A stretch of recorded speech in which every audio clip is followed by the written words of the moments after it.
Hi guys, in this course, you're gonna learn about how to create an augmented reality experience using Lens Studio, a software that was built by Snapchat themselves. So I'm pretty sure that you guys have tried all the great filters on Snapchat, on Instagram, things like the dog filter, or maybe having flowers on your head, things like great stuff that you could actually try on your face as well as just moving around by panning your phone in the real environment. And this technology is known as augmented reality.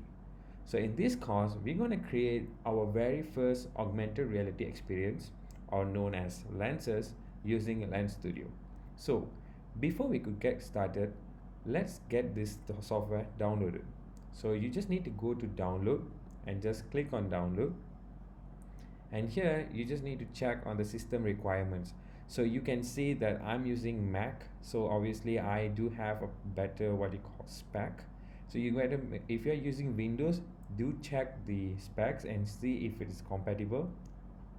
And then you just need to make sure you read the privacy policy, agree to it, put your email address.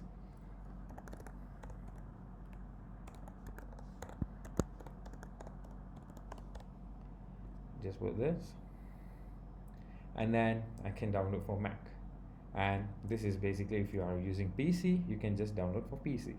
All right, see you in the next video.